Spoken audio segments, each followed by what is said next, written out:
Qarabağ Atletik Bilbao'ya niyə məğlub oldu? Fərdi qeyri-peşəkarlıq, yoxsa taktiki seçimdəki yanlışlıqlar?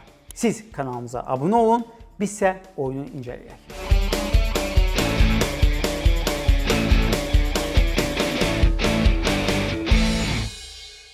Gördüyünüz kimi ənənəvi məkanımızda deyilik.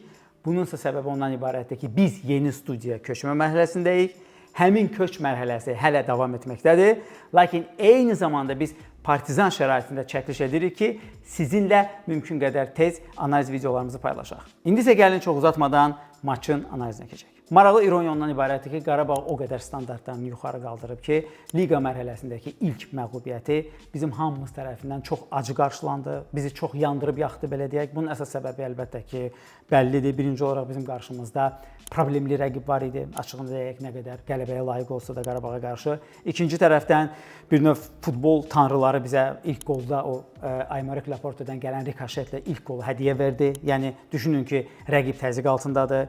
Rəqib birinci dəqiqədə hesabda geridədir. Bundan daha yaxşı ssenari bir rəqibin qırmızı kartı alması olardı paralel olaraq. Lakin bu baş vermədi və Atletik Bilbao çox qeyri-standart yollarla bizim qapımıza 3 dəfə yol taparaq bizi məğlub eləməyə bacardı. Gəlin indi başa düşməyə çalışaq və bunu metriklərin dilində anlamağa çalışaq ki, niyə bu baş verdi? Qarabağda nə problemlər var idi və bundan sonra Chelsea ilə maçda olan perspektivlərimizə bu necə təsir edə bilər? İlk öncə əlbəttə ki, Qurban Qurbanovun taktiki gedişdə etdiyi dəyişiklikdən danışmaq istəyirəm. Bildiyiniz kimi adətən sağ cinah vingeri olan Andrade bu dəfə nominal 10 nömrə mövqeyinə keçirilmişdi. Yankovic gözlədiyimiz kimi hələ də tam formada deyildi ki, 90 dəqiqə forma geysin. Onun yerinə Camilo Duran oynayırdı və qabaqda isə tək hücumçu kimi Nəriman forma geyindi. Lakin çox təəssüf olsun ki, bu gediş indi oyundan sonra əlbəttə ki, toydan sonra nağara çalmaq çox azandı, amma bu gediş özünü heç bir aspektdə doğrultmadı.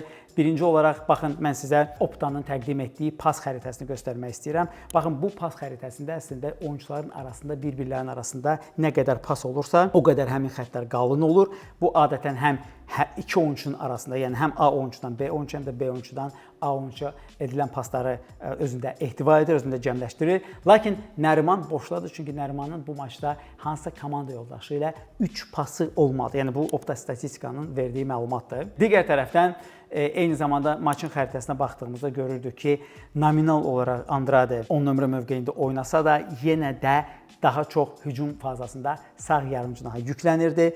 Onu arxada Camilo Duran ortalamalı idi və bu plan əslində işləmədi. İşləmədiyini göstərmək üçün sizinlə bir epizodu paylaşmaq istəyirəm. Baxın, bu epizod, əvvəlcə donduraraq bu epizoda diqqətlə baxaq. Burada əsas oyunculardan biri əlbəttə ki, Xarey Quzardır. Atletik Bilbao'nun dayaq yarım müdafiəçisi idi və gəlin bir saniyəlik bu yenə də Opta'nın pas xəritəsinə baxaq. Gördüyünüz kimi adam bir növ Luka Modric kimi Atletik Bilbao'nun hərəkətlərinin bir növ ürəyində, episentrində idi. Və baxın, Xarey Quzar topu alır, topla bir qədər irəliləyir. Yəni bu səviyyədə sən rəqibə bu qədər topu icazə verə bilməzsən. Əslində nəzərə alsaq ki, komandanın əsas dirijoru, metronomu bir növ odur, bir növ komandasının pedrisidir və ona təzyiq eləməli oyunçuya. Baxın, burada Camilo Duran da. Lakin bu Camilo Duran hansı ki, adətən hücumçu və ya ikinci hücumçu və ya wingerdir. Winger isə adətən birinci fazada instinktiv pressing edir. Burada isə Camilo Duran mövqe pressing eləməli idi. Amma mövqe pressing eləmir. Ona görə də kifayət qədər vaxtı olur ki, Xarey Quzarın kimə pas atacağını görsün və Atletik Bilbao standartları, yəni Çempionlar Liqası standartları ilə belə vaxtda kimə versən, istənilən müdafiəni kəsən bir pas ata bilər. Burada bizim həm də bəxtimiz gətirmir ki, Mateus Silva süni oyundan kənar tələsini pozur və əlbəttə ki, Gorka Quruzetanı təkbətəkə çıxarır və bu təkbətəkdən də maksimum yaralanaraq məncə oyunun dönüş nöqtəsi buydu. Çünki yenə də onu təkrar etdim ki, Atletik Bilbao oyun da göstərdi ki, özü də build-up'ında çox xaotik idi. Bəli, başqa epizodlardan fərqlənməli idi, amma o epizodlarda bizim bəxtimiz gətirirdi ya da komanda bir qədər effektiv oynamırdı. Lakin buna baxmayaraq həmin bu qol vuruldu və o oyunun dönüş nöqtəsi oldu. Digər tərəfdən gəlin əvvəlcə XG xəritələrinə gedək. Baxın, burada gördüyümüz dairə nə qədər böyükdürsə, orada XG-nin ehtimalı daha çoxdur. Mən nəyə görə deyirəm ki, burada hardasa hətta bizim biraz futbol tanrıları bizim tərəfimizdə idi oyunun uzun müddəti. Ən real vurulmayan qol epizodu, maçda ümumiyyətlə ən real epizod Bilbao'nun mərkəz müdafiəçisinin 2 metrədən sinə ilə topu qapıya vura bilməməyi idi. İkinci böyük epizod Oyhan Sanchetin ümumiyyətlə ideal mövqeyə çıxaraq, hansı ki, xatırlayırsınızsa oyun oyun analizi biz demişdik ki, komandanın zərbə kanallarından biri 11 metrlik zonaya çıxmaqdır və oradan qapıya Oyhan Sançet özdə, Sanset belə deyək, həmin epizodlara çıxır. Buradan adam epizodu dəyərləndirə bilmədi və qollar isə əksinə qeyri-qol mövqelərindən gəldi. 2 qol fərdi ustalıqdan vuruldu. 1 qol isə göstərdiyimiz kimi həmin o Qurban Qurbanovun taktik gedişinin fəsadlarından qapımıza vuruldu.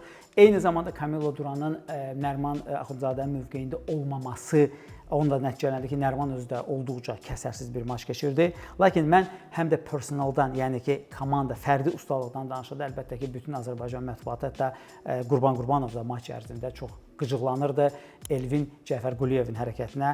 Açıq deyək, sən 2-1 uduzursan, sənin 6 xalın var, oyunda mübarizə hələ də yəni davam edir və qapıçı da Unai Simon da çox uğursuz pası Elvinin olduğu kanala verir və burada da Elvin belə bir hərəkət edir. Əlbəttə ki, biz Qurban Qurbanovun işinə qarışmırıq, heç bir ehyam da vurmuruq, amma Narmada ciddi komandaların hamısında buna görə oyunçu çox ciddi şəkildə cəzalanır və bu cəza sadəcə olaraq məbləğ şəklində olmur, həm də ki, oyun praktikası ilə olur. Hələ uzağa getməyərək Manchester Unitedin baş məşqçisi Erik ten Hag, xatırlayırsınızsa, Antoni topun ətrafında dairə vurmuşdu və o sonra Erik ten Hag əlini başına qoyaraq başını yerləyirdi və 2 dəqiqə sonra Antoni dəyişmişdi. Oyundan sonra da demişdi ki, adamın o hərəkəti peşəkar futbolçuya yaraşmadı deyəndə mən onu çıxartdım. Analoji hərəkəti Miloš Kerkezi Burnley ilə maçda əvəz edəndə Slot atmışdı. Slot birinci hissənin ortasında Kerkezi meydandan çıxardanda o bildirmişdi ki, birinci olaraq öz mövqeyində mübarizələr udur. Amma ən əsas mən Kerkezi bir neçə dəfə demişəm ki, arxaya qayıtsın və sonra qabağa getsin. Miloš da ya arxada qalırdı, ya qabağa gedib arxaya gəlmirdi. Yəni nizam-intizamsızlıq göstərdiyinə görə məşqçi nümayişkaranə cəza tədbiri olaraq Kerkezi birinci hissənin ortasında dəyişmişdi. Burada əlbəttə ki, yenə də Elvin Cəfərquliyevə qarşı tədbir görüləndə deyəndə mən onun Azərbaycan çempionatında Tural Bayramovla əvəz olunmasını nəzərdə tutmuram. Biz onu gələn oyunda görəcəyik ki, Çempionlar Liqasında nəsə dəyişiklik olacaq yoxsa olmayacaq. Daha bir taktiki dəyişiklik əlbəttə ki, ikinci hissənin əvvəlində biz hamımız Nəriman Axundzadənin dəyişikliyini gözlədiyimiz halda bu dəyişiklik əlbəttə Leandro Andrade'nin oldu. Hansı ki, fiziki cəhətdən hələ də öz işini çox yaxşı görürdü. Dediyimiz kimi 10 nömrə funksiyasını həm 10 nömrə kimi başlayıb əsasən sağa öz ana mövqeyinə çox tez-tez daşınırdı. Bu da günün sonunda uğursuz oldu. Çünki Nərimanın meydanda bir neçə dəqiqə artıq qalması bizim komandamız üçün hər hansı bir fayda ilə nəticələnmədi. Bundan başqa fərdi problemlər çox idi. Məsələn, baxın bu epizodda top Kevin Medina'dadır. Kevin Medina'nın çox rahat sol cinaha Elvin Cəfərquliyevə pas kanalı var. Lakin Kevin Medina yanında olan 2 futbolçumuz var, hansı ki, bax görürsünüz.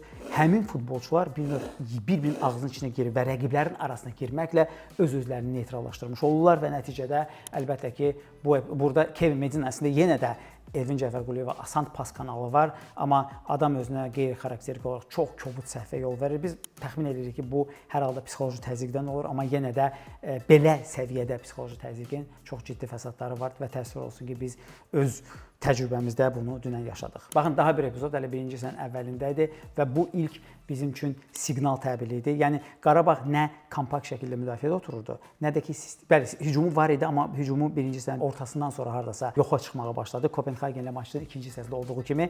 Lakin müdafiə planına baxın. Birinci olaraq müdafiədə birinci blokdan ikinci blok arasında bir dəlik var. O dəlikdən Atletik Bilbao istifadə edir. Düzdür, bu epizodda ədalət naminə deyək ki, epizodu biz kontekstdən çıxarıb göstəririk. Bu epizodda Atletik Bilbao'nun hücum gedən sağ cinah vingerinin boş qalmasının əsas səbəbi ondan ibarət idi ki, burada Qarabağ futbolçusu topu uzaqlaşdırmaq istəyəndə top Atletikin oyunçusuna gəldi, amma yenə də adam pas kanalı əldə edir və bu pas kanalından demək olar ki, maksim yaralanır. Burada yenə də Kevin Medina topa korpusunu bədənlə düz qoymadığına görə yöndəmsiz bir hərəkət edir, amma söhbət Kevin Medina'dan getmir, çünki Kevin Medina sol mərkəz müdafiəçisidir. Burada sol cinah müdafiəçisi Elvin Cəfərquliyevin mövqeyinə vaxtında qayıtması məsələsi var idi. Çünki məhz həmin cinah vingerinə Elvin məsuliyyət daşıyırdı və o həmin vingerini buraxmışdı. Və son olaraq da əlbəttə ki, XG-lərə baxdığımızda Atletik Bilbao 3.42 XG ilə bizim yarım XG-miz var və əslində bu XG bizdə 0.25 idi. Hələ onun yarısı Aleksey Kaşyukun möhtəşəm qapıçının başçısına atması və